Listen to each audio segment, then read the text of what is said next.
I'm Peter Sidwell, and today's recipe is a lovely focaccia with cherry tomato and rosemary, sprinkled with sea salt and laced with a little bit of extra virgin olive oil.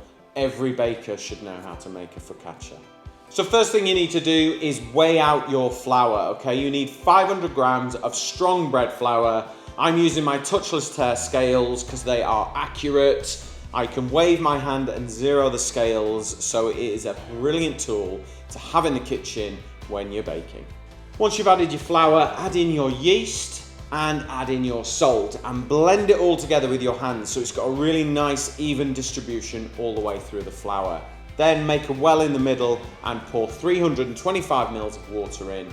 Get your hand in like a claw shape and roll it around the bowl and replicate what an electronic mixer would do, and just keep rolling it and rolling it and rolling it until you end up with a ball of dough on your hand, okay? Once you've got that, transfer it to a clean worktop, no flour needed, and just knead and stretch and work the dough for 5 to 10 minutes. It'll go from a kind of porridgey textured dough to a smooth, shiny, stretchy, beautiful dough, okay?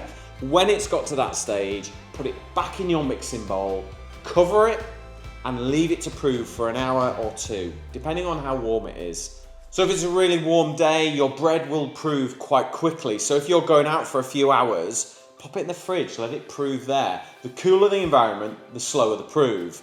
But the slower the prove, the greater the flavour, okay? So it's kind of weighing up those options. So once the dough has doubled in size, you are ready for the next stage. So a good drizzle of extra virgin olive oil straight onto your worktop. Scoop your dough out straight on top of the oil. Now the difference with this bread is we're not going to knock the air out, okay? Because a focaccia is kind of there to capture oil and flavour and ingredients. So it needs quite an open texture. So scoop the dough out and just turn it over in the oil, okay? So it's got a coating all the way around it. And this will stop it sticking with the oil. So stretch the dough out in the oil to really sort of replicate the shaped tin that you're going to put it in. I'm putting it in one of these square MasterClass non-stick trays. So transfer the dough into that tray, okay?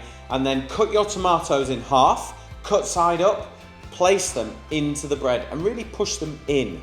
Because as the bread proves, it's going to want to push them out. So you've got to kind of work against it.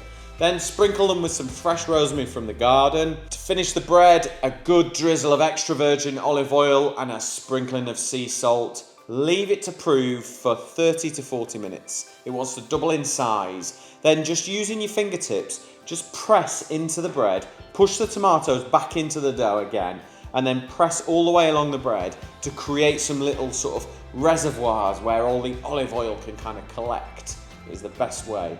Bake it 200 degrees, 25 minutes until it's really golden and crisp and delicious. Now, if you want the recipe, go to kitchencraft.co.uk. You will find it there along with loads of links on where to use the same kitchen equipment I do.